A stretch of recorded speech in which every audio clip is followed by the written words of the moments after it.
Welcome back to BV Auto. My name is Manuel, and I'm here to give you guys a little bit of backstory here on this short video you're going to watch. Saturday was this was the last night call. It was an emergency call.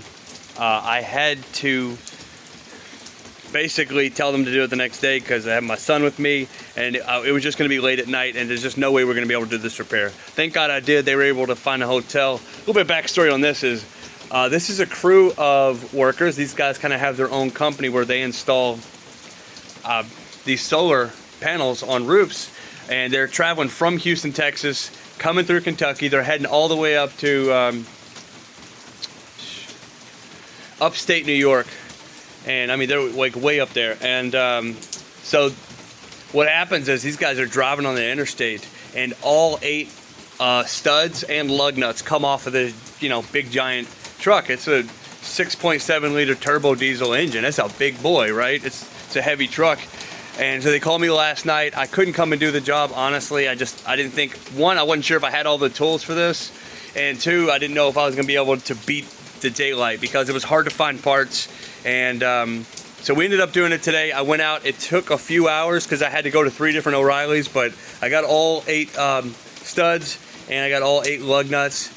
We got everything finally back together. It was a beast of a job, and honestly, I hadn't done anything like this before, so this was a first.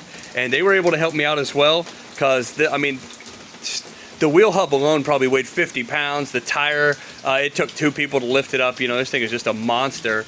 And it was definitely a learning experience for me, and made a little bit of money as well.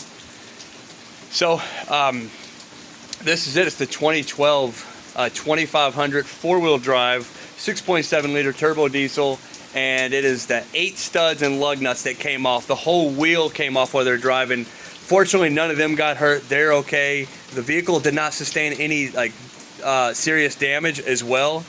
We checked over everything, and somehow the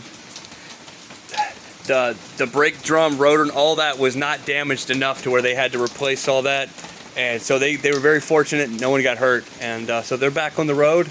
And that's pretty much it for this video. I didn't film the whole thing. It was quite a bit of work. There was a lot that went into it. I wish I could have filmed it all, but I really wanted to get them back on the road. And it was raining the whole time. I mean, the entire job, it was just pouring. So definitely got wet out there, but it's done. They're on the road safe, and that's it. That's another repair and another video.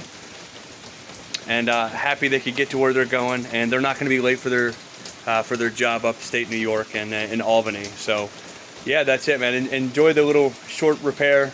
We just showed a little bit of it, but it's crazy to see all 8 studs snap on. So somebody must have over tightened it, but we got them tugged down pretty good. So that's it, guys.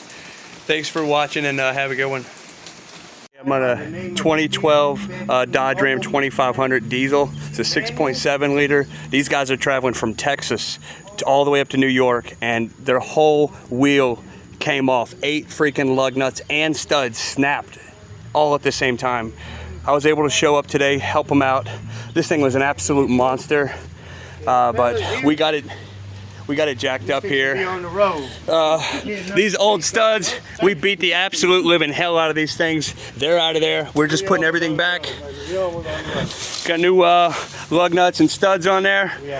We're about to put this thing back together and get these fellas back on the road. God bless you guys. Bearded Veteran out. You're gonna take off your bracket there for the brakes. You're gonna take off the pads, the caliper, all that. And then in the center there's that cap. It's got 8 more bolts on there. Those all have to come out, okay? Then there's gonna be a ring on there that's gonna hold on the shaft and the bearing, okay? So we've gotta take out that little ring on the inside of that. After you take out those 8 bolts that are holding everything in, you pull that piece out, okay? And then basically the next thing is gonna be, you take out that little ring, there's gonna be a tiny little rectangular prism, and that just kind of holds it in. You take out the clip, take out that, you unscrew it's like the wheel axle nut for that truck. That's pretty much what it is. And so you're gonna unscrew that. And then after you do that, the wheel bearing comes out behind it. Okay, and then you're gonna have to take out the 3-foot long axle shaft. And I mean, it's a big boy. It looks like a huge breaker bar or something, right? It's just a massive pull. and it just has the rivets at the end, so it goes right into the axle. All right, so that's pretty much how you do the repair, and then you just put it in backwards the same way.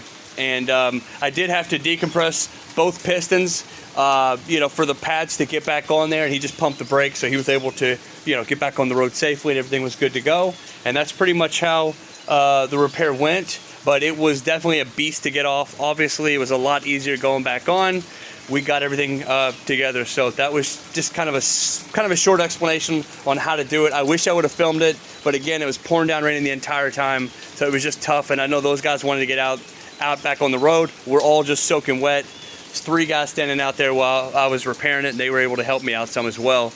But that's it. If you guys have any questions, comments, please let me know, and I'll see you guys down in the comment section. Thanks a lot.